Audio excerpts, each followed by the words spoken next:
الحمد لله رب العالمين والصلاة والسلام على خاتم النبيين أما بعد فأعوذ بالله من الشيطان الرجيم بسم الله الرحمن الرحيم پڑھیے الصلاة والسلام عليك يا رسول الله وعلى آلك وأصحابك يا حبيب الله الصلاة والسلام عليك يا نبي الله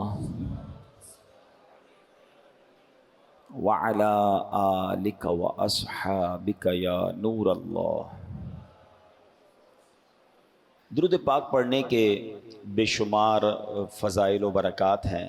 کعبے کے بدر الدجا، طیبہ کے شمس الضحیٰ صلی اللہ تعالی علیہ وسلم کا فرمان عالی شان ہے کہ جو کوئی شخص جمعہ کے دن مجھ پر 200 مرتبہ درود پاک پڑھے اس کے 200 برس کے گناہ معاف کر دیے جاتے ہیں۔ تو یہ بڑا مبارک دن ہے۔ اس دن ہمیں کثرت سے درود پاک پڑھنے چاہیے اور فضول کاموں سے اپنے آپ کو بچانا چاہیے۔ آئیے مل کر محبت کے ساتھ بآواز بلند درود پاک پڑھ لیں۔ صلو علی الحبیب صلی اللہ تعالی علی محمد صلی اللہ علیہ وسلم۔ ہم الحمدللہ کوشش کرتے ہیں قرآن مجید فرقان حمید کی کسی ایک آیت کا ترجمہ اور اس کی تفسیر اور پھر اس کے بارے میں کچھ مدنی پھول حاصل کرتے ہیں۔ یہ بھی کوشش ہوتی ہے کہ بالخصوص ان آیتوں کو ڈسکس کیا جائے، ان آیتوں کے بارے میں جانا جائے جس میں رب کریم نے براہ راست مومنین سے خطاب فرمایا، یعنی مجھ سے اور آپ سے اللہ نے قرآن مجید میں جو بات کی ہے ہم ان آیتوں کو بالخصوص سنتے اور پڑھتے ہیں۔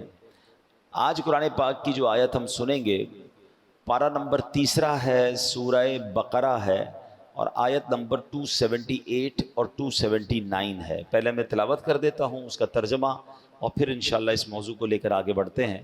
اللہ کریم قرآن مجید میں ارشاد فرماتا ہے، بسم اللہ الرحمن الرحیم، یا ایہا الذین آمنوا اتقوا اللہ وذروا ما بقی من الربا ان کنتم مؤمنین فإن لم تفعلوا فأذنوا بحرب من اللہ ورسولہ وَإِن تُبْتُمْ فَلَكُمْ رُؤُوسُ أَمْوَالِكُمْ لَا تَظْلِمُونَ وَلَا تُظْلَمُونَ۔ بڑی پیاری آیتیں ہیں، بہت اہم حکم بیان ہوا ہے اور براہ راست ایمان والوں سے بات کی گئی ہے۔ اللہ نے مجھ سے اور آپ سے قرآن میں کیا بات کی ہے یہ ہمیں پہلے پڑھنا چاہیے، سمجھنا چاہیے تاکہ میسج آف اللہ سبحانہ و تعالی وہ ڈائریکٹلی میں ریسیو بھی کروں اور پھر اس پر عمل کرنے کی بھی کوشش کروں۔ ترجمہ کیا ہے ان دو آیتوں کا؟ اے ایمان والو، یا ایہا الذین آمنو، اے ایمان والو۔ اب آگے فرمایا اگر تم ایمان والے ہو تو اللہ سے ڈرو۔ یعنی آپ دیکھیں قرآن میں جا بجا ہمیں رب کریم نے اپنے خوف کا ذکر فرمایا۔ یہاں اس سے مراد یہ ہے کہ ہمیں اللہ کی فرما برداری کرنی ہے، اللہ پاک کی ناراضگی والے کاموں سے اپنے آپ کو بچانا۔ ایمان والے ہو تو اللہ سے ڈرو اور جو سود باقی رہ گیا ہے اسے چھوڑ دو۔ آگے فرمایا پھر اگر تم ایسا نہیں کرو گے تو اللہ اور اللہ کے رسول کی طرف سے لڑائی کا یقین کر لو، اور اگر تم توبہ کرو تو تمہارے لیے اپنا اصل مال لینا جائز ہے، نہ تم کسی کو نقصان پہنچاؤ اور نہ تمہیں نقصان ہو۔ اب اس آیت کا شان نزول کیا ہے، یہ کس پس منظر میں نازل ہوئی؟ بعض اوقات کچھ آیتوں کے پیچھے ایک پورا بیک گراؤنڈ ہوتا ہے، کوئی وجہ ہوتی ہے، کوئی واقعہ ہوتا ہے، پھر اللہ کریم کا حکم نازل ہوتا ہے۔ تو اس کا بڑا زبردست جو ہے وہ یوں سمجھیے کہ بیک گراؤنڈ ہے۔ یہ آیت ان لوگوں کے حق میں نازل ہوئی جو سود کی حرمت یعنی سود حرام کا حکم جو ہے نازل ہونے سے پہلے سودی کاروبار کرتے تھے، یعنی اس وقت تو وہ ناجائز نہیں تھا، اللہ کی طرف سے منع نہیں ہوا تھا۔ اب بہت سارا سود لینا باقی تھا، یعنی جو پروفٹ تھا وہ ان کا لینا باقی تھا، اور اب قرآن کا حکم آیا اور حکم یہ دیا گیا کہ اب پچھلا سود جو آپ نے لینا ہے وہ بھی لینے کی اجازت نہیں ہے، وہ معاف کر دو، وہ چھوڑ دو، وہ ختم کر دو۔ اگر تم ایمان والے ہو تو جو سود لینا باقی ہے اسے چھوڑ دو۔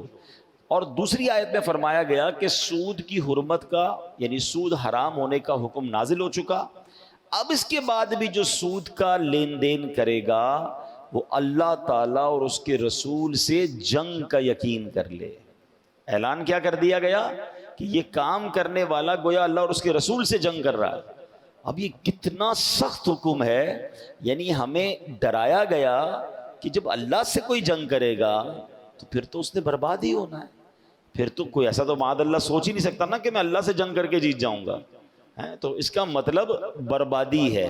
پھر آگے فرمایا یہ کیوں یہ شدید ترین وعید ہے. یعنی سمجھا دیا گیا کہ یہ اتنا برا کام ہے کہ یہ اگر پھر بھی تم نہیں مانو گے تو اللہ اور اس کے رسول سے جنگ کے لیے تیار ہو جاؤ, یقین کر لو. اور اللہ اکبر. پھر فرمایا کہ جن لوگوں کا اس زمانے میں سودی معاملہ تھا انہوں نے اپنے سودی مطالبات چھوڑ دیے. عرض کیا کہ اللہ تعالیٰ اور اس کے رسول سے لڑائی کی ہمیں کیا تاب, ہم کس قابل ہیں. یہ کہہ کر وہ سب انہوں نے ان کاموں کو چھوڑ دیا, اس سے تائب ہو گئے. مگر میرے پیارے اسلامی بھائیوں غور کیجئے, آج کا مسلمان اس زمانے کے مسلمان جیسے ہی آرڈر نازل ہوا, جیسے ہی حکم نازل ہوا, اچھا یہ ایک بار نہیں ہوا, اسلام کی اگر تاریخ پڑھیں تو کئی بار ایسا ہوا, کیونکہ اسلام گریجولی نازل ہوا, وقتاً فوقتاً اسلامی احکام جو ہیں آرڈر آف اسلام وہ وقتاً فوقتاً آتے گئے. تو اسلام میں ایک وقت ایسا بھی تھا کہ شراب حرام نہیں تھی, ٹھیک ہے نا, تو لوگ پیتے تھے شراب. جب حرام نہیں تھی تو ان کو گناہ بھی نہیں تھا. مگر جیسے ہی شراب کی حرمت کا, شراب کے حرام ہونے کا حکم نازل ہوا تو روایتوں میں آتا ہے کہ گلیوں میں پانی کی طرح شراب بہنے لگی. یعنی لوگوں نے اپنے برتن توڑ دیے, اپنے شراب کے کوزے جو بھی تھے سب بہا دیے. اللہ کا حکم آ گیا اب ہمیں نہیں کرنا ہے. بالکل اسی طرح سود کا کاروبار چلتا تھا.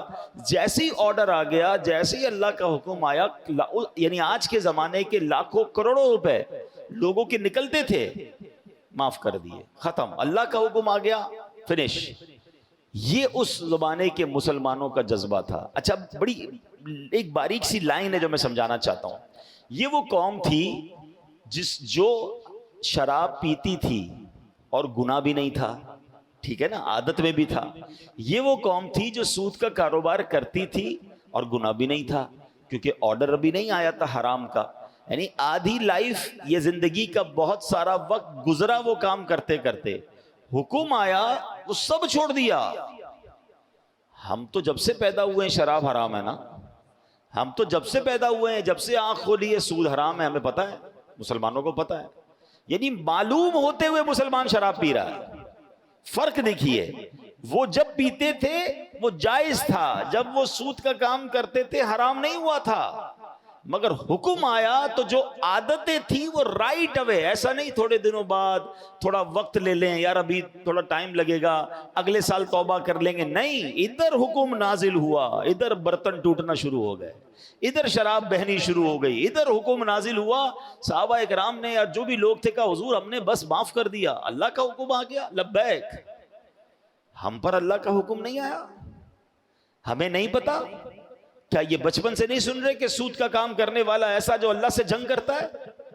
مگر آج لالچ, اچھا لوگوں کو الگ الگ اسٹائل سے, یہ جو سودی ادارے ہیں, سودی جو کارپوریٹس ہیں یا جو بھی ادارے ہیں, وہ اٹریکٹ کیسے کرتے ہیں؟ پریشانی کس بات کی؟ گھر بنانا ہے, ہم آپ کو قرضہ دیں گے.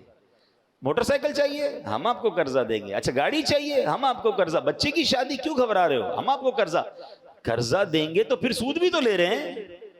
بندہ کہتا ہے ابھی تو کام پورا کر لو نا, ابھی تو ذرا تھوڑا عزت رہ جائے, ابھی بچی کی شادی کر لوں, ابھی اچھی گاڑی لے لوں, ابھی گھر بنا لوں, پھر تھوڑے تھوڑے کر کے دے دوں گا. ہم نے کئی لوگوں کو برباد ہوتے دیکھا ہے. بڑے بڑے امپائر, بڑی بڑی عمارتیں, بڑی بڑی فیکٹریاں ہم نے بکتے دیکھی ہیں. جو بزرگ بیٹھے پوچھو ان سے, پیچھے سے بات کیا نکلتی ہے کہ یہ سب کچھ سود پر قائم تھا, یہ سب کچھ حرام پر قائم تھا. ارے جب رب نے قرآن میں واضح اعلان کر دیا کہ اللہ سے جنگ ہے, تو مجھے بتاؤ نا, کوئی اللہ سے جنگ کر کے جیتے گا؟ بربادی ہونا ہے, تھوڑے عرصے عیش کر لے گا, پھر مار پڑنی ہے اسے. اور جتنے عرصے عیش بھی کیا تو وہ حرام پر کیا نا. اور آپ کو پتہ ہے یہ کس قدر حدیثوں میں سود کے بارے میں اس کی مذمت بیان ہوئی ہے. لیکن پہلے میں ایک اور بات بھی بیان کر دوں کہ ایک بات سمجھنی ہے، دو ایسے گناہ ہیں جن پر اعلان جنگ کیا ہے اللہ نے، ان دونوں گناہوں سے ہمیشہ بچنا. آپ خود بھی بچیں، اپنے بچوں کو بھی بچائیں، خاص تاکید کریں کبھی ان گناہوں کے قریب مت جانا. باقی گناہ بھی یقیناً گناہ ہے، اللہ کی ناراضگی ہے، مگر دو ایسے گناہ ہیں جس پہ رب نے ڈائریکٹلی فرما دیا کہ یہ اللہ سے جنگ ہے، اس سے تو قریب بھی نہیں جانا ہے ورنہ مارے جائیں گے. ایک کیا ہو گیا؟ سود ہو گیا. دوسرا سنیں، حدیث پاک میں ہے، بخاری شریف کی حدیث ہے، حضرت ابو ہریرہ رضی اللہ تعالیٰ عنہ اس حدیث کے راوی ہیں کہ تاجدار رسالت صلی اللہ تعالیٰ علیہ وسلم نے فرمایا، اللہ تعالیٰ ارشاد فرماتا ہے جو میرے کسی ولی سے عداوت رکھے تو میں نے اس سے جنگ کا اعلان کر دیا. اللہ اکبر. کیا پتہ چلا؟ اللہ کے ولی سے دشمنی رکھنا، اللہ اس سے جنگ کا اعلان کرتا ہے، اور سود کا کام کرنے والے سے رب جنگ کا اعلان فرماتا ہے. اب یہ دو باتوں سے، اچھا سود سے بچنا تو واضح یوں ہے کہ اگر دل پکا ہے، ورنہ تو بندہ، اچھا آج کل کیا ہو گیا ہے کہ نئی پیکنگ میں شراب آ رہی ہے، مثال دے رہا ہوں، نئی پیکنگ میں سود آ رہا ہے، وہ کہتے نہیں جناب یہ سود نہیں ہے، یہ تو انٹرسٹ ہے، یہ تو پروفٹ ہے، یہ تو جناب آپ کو انسینٹیو دیا جا رہا ہے، یہ تو جناب آپ کا گفٹ ہے. علم تو ہے نہیں، ہمیں معلوم تو ہے نہیں. یاد رکھیے جو قرض پر نفع ہوتا ہے، ٹھیک ہے، آسان لفظوں میں کہہ رہا ہوں، ویسے تو اس کی بڑی ڈیٹیل ہے، جو قرض دے کر نفع لیا جاتا ہے، مال کے اوپر نفع ہوتا ہے، وہ عموماً سودی ہوتا ہے. ہاں اس کی اگر کوئی جائز صورت ہے تو وہ علماء بتائیں گے نا، میں اور آپ تو مفتیان کرام نہیں اپنی طرف سے فیصلہ کر لیں یار میرا دوست کاروبار کر رہا ہے، ایسا کرو 5 لاکھ روپے لے لو، مہینے کے 10,000 روپے دے دینا، چلو کبھی 11 دے دینا، جیسی مرضی کبھی 9 دے دینا. آپس میں کہتے میں نے فکس تو نہیں کیا نا، میں کبھی 10 لیتا ہوں، کبھی 9 لیتا ہوں، کبھی 11 لیتا ہوں. ارے پیارے بھائی، آپ نے نقصان کی تو جگہ ہی نہیں چھوڑی، آپ نے تو نفع ہی نفع رکھ لیا نا. تو اس کی ڈیٹیل ہے، یہ سود ہو جائے گا بعض صورتوں میں، اور آپ حرام کے مرتکب ہو جائیں گے. اگر آپ واقعی کسی کے ساتھ انویسٹمنٹ کرنا چاہتے ہیں اور آپ چاہتے ہیں کہ آپ کو جائز نفع ملے تو شریعت میں صورتیں ہیں، لیکن مسئلہ یہ ہے کہ ہم سمجھتے ہیں کہ بھئی کاروبار میرا، ابا سے کاروبار سیکھا، میرے دادا بھی کاروباری تھے اور ہمیشہ سے اچھا کاروبار کر رہے ہیں، میں انہی کے سٹیپ کو فالو کر رہا ہوں، مجھے کیا ضرورت ہے اس کو چیک کروانے کی. نہ آپ کے والد صاحب مفتی تھے، نہ آپ کے دادا مفتی تھے، کہاں سے چیک کروایا آپ نے کاروبار؟ دیکھیں نا، شریعت کا فیصلہ تو مفتیان کرام علماء کریں گے نا. بھائی میں نہیں کہتا ہر کاروباری ڈیل لے کر علماء کے پاس جائیں، ایک بار جا کر اپنا پورا کاروبار، بلکہ میں تو نوکری والے اسلامی بھائیوں سے بھی گزارش کروں گا، کوئی حرج نہیں ہوتا، ایک بار ان سے بات کر لیں کہ میں اس طرح کاروبار کرتا ہوں یا یہ نوکری کرتا ہوں، یہ میری ماہانہ آمدنی ہے، حضور مجھے بتائیں کہ میرا اس میں جائز ہے یا ناجائز ہے. ٹھیک ہے نا، لیکن ہمیں یہ فکر ہونی چاہیے کہ میری آمدنی کا ایک ایک روپیہ حلال ہونا چاہیے. اچھا گڑبڑ پتہ کیا ہوتی ہے؟ بعض اوقات ہماری ساری آمدنی حلال ہوتی ہے، کوئی ایک ایسا طریقہ چھوٹا سا ہم نے چھوڑا ہوا ہوتا ہے جہاں ہماری شاید توجہ نہیں ہوتی، ہم معلومات نہیں کرتے، ادھر سے حرام آ رہا ہوتا ہے، یا وہ غلطی کی وجہ سے اتنا پورشن، اتنا حصہ میری آمدنی کا حرام ہو رہا ہوتا ہے، ہماری توجہ نہیں ہوتی. اب مثال دیتا ہوں، نوکری ہو سکتا ہے یہ ساری بیان جو ہو رہا ہو تو جو نوکری کرنے والے بھائی ہیں وہ کہیں یار یہ تم پیسوں والوں کا مسئلہ ہے، سود کا کام تو وہ کرتے ہیں، ہم تو اچھا خاصا جاب کرتے ہیں. یقیناً جاب کرنے والے کے آمدنی میں حرام شامل ہونے کے چانسز کم ہیں، مگر چانسز ہیں. اب وہ کیسے ہیں؟ مثال کے طور پہ وہ ٹائم پہ نہیں جاتا، ٹھیک ہے نا، اس کی 8 گھنٹے کی ڈیوٹی ہے، کام 7 گھنٹے کا کرتا ہے، اور جناب حاضری 8 گھنٹے کی لگ رہی ہے، پیسے بھی 8 گھنٹے کے لے رہا ہے. اور اگر آپ کے جو دیکھیں، ایک تو گورنمنٹ جاب ہے، اس میں تو آپ کسی سے معاف بھی نہیں کروا سکتے، وہ تو آپ کو پورے گھنٹے ہی دینے، کوئی معاف کرنے کا اختیار نہیں رکھتا ہے، تو لوگوں کا ٹیکس کا پیسہ ہے، آپ کو پورا ٹائم دینا پڑے گا. یہاں گورنمنٹ جاب میں تو گھر پہ بیٹھ کے لوگ حاضریاں لگا کے تنخواہ اٹھا رہے ہوتے ہیں، تو سارا حرام نہیں ہے. اچھا پھر اس کے بعد اگر آپ کسی سیٹ کے پاس کام کرتے ہیں اور وہ جناب آپ کو کسی کام پر بھیجتے ہیں اور آپ اس کام کے ساتھ اپنے بھی کام کر رہے ہیں، تھوڑا آرام بھی کر رہے ہیں، ٹائم بھی کم دے رہے ہیں، بہانہ لگا رہے ہیں، تو جتنی دیر آپ نے مزدوری یا کام یہ جاب نہیں کی ہے اتنی دیر کے پیسے لینا تو حرام ہو گیا نا، اگر اس کو پتہ نہیں ہے.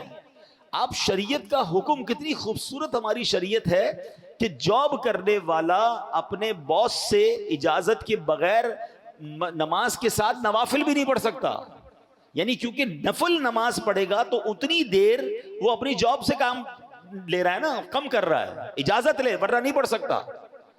اب آپ بتائیں، جو شریعت مجھے اور آپ کو جاب کے دوران بغیر اجازت نفل پڑھنے کی اجازت نہیں دے رہی ہے، وہ جناب اپنے دوستوں سے ملنے کی اجازت، موبائل فون پر گھنٹوں بات کر رہے ہیں، جو کام دیا وہ کام چھوڑا ہوا ہے۔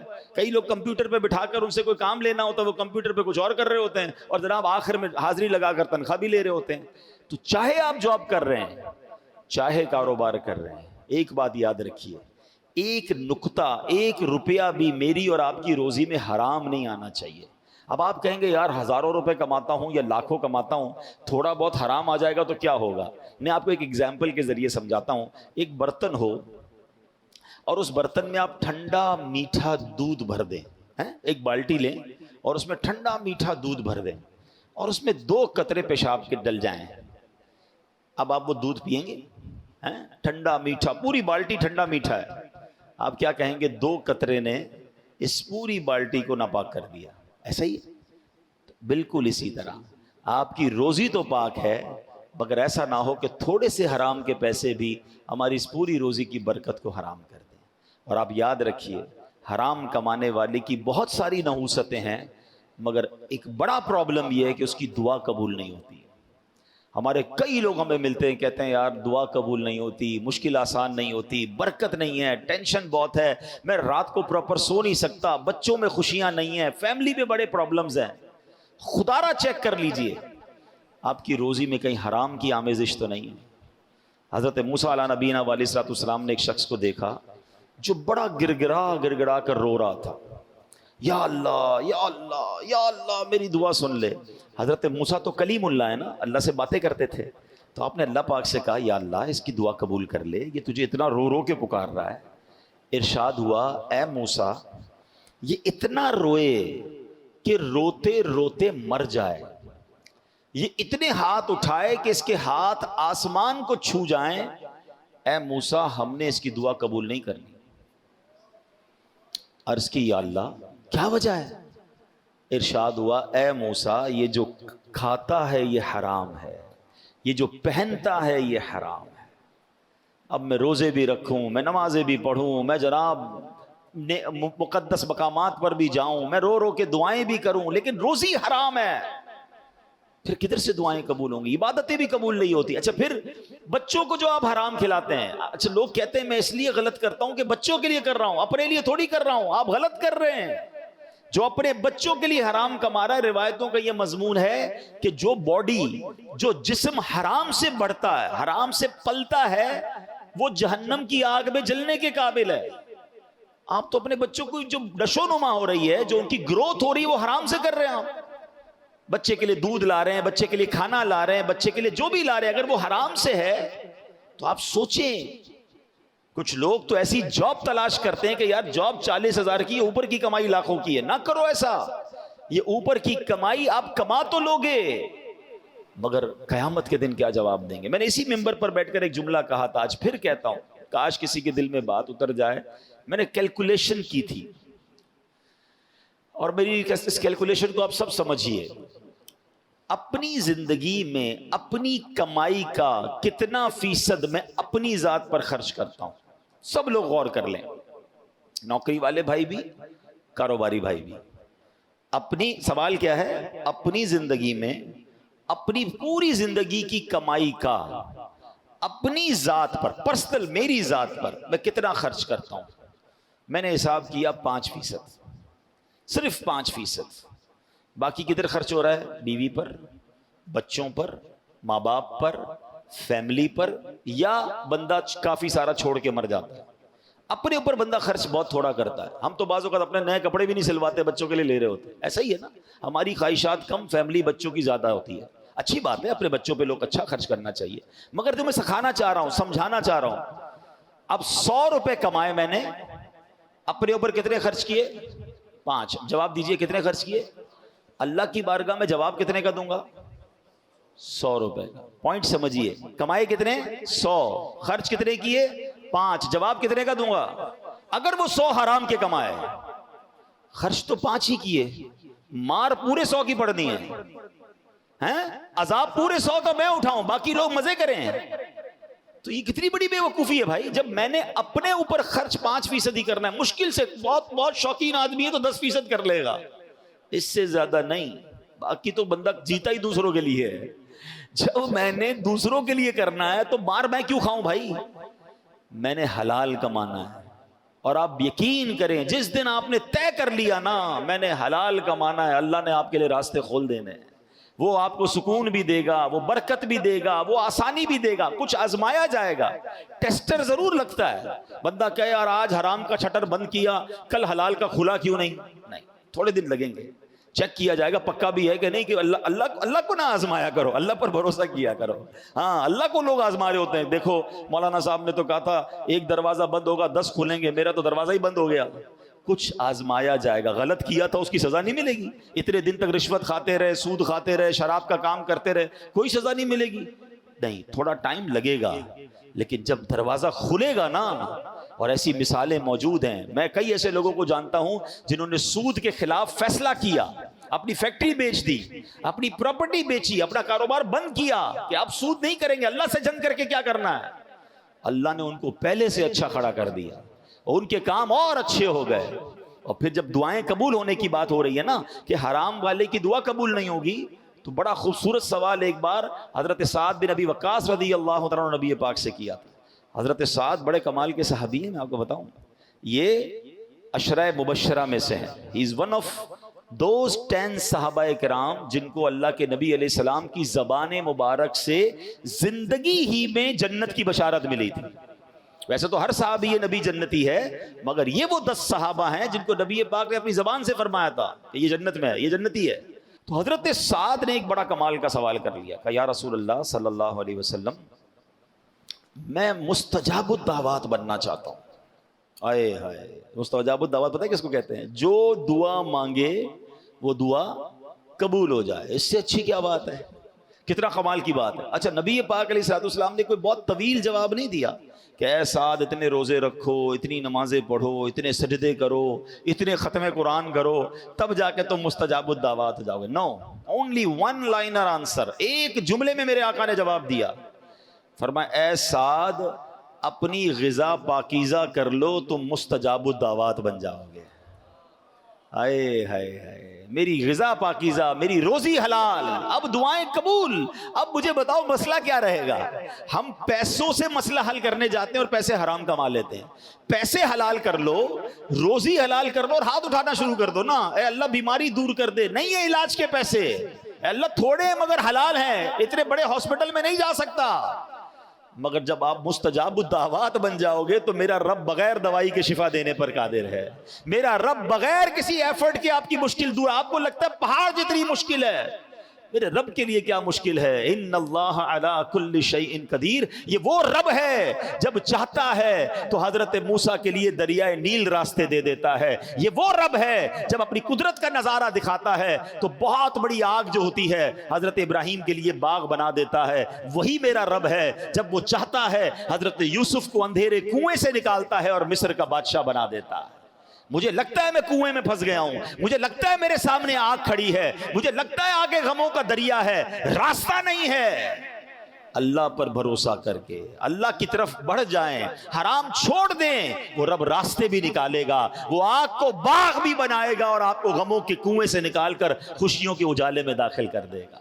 اصل چیز وہ بھروسہ چاہیے. شاعر مشرق نے کہا تھا نا, اگر آج بھی ہو ابراہیم سا ایمان پیدا, the condition is only one, ایمان نہیں ہے نا, وہ اللہ پر بھروسہ نہیں رہا ہے. اگر آج بھی ہو ابراہیم سا ایمان پیدا, آگ کر سکتی ہے انداز گلستان پیدا.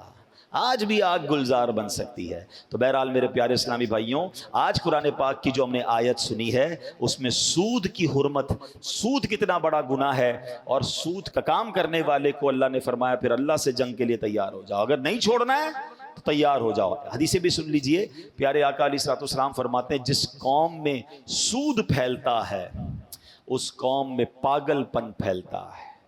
نبی پاک علیہ الصلوۃ والسلام نے فرمایا کہ 7 چیزوں سے بچو جو تباہ کرنے والی ہے.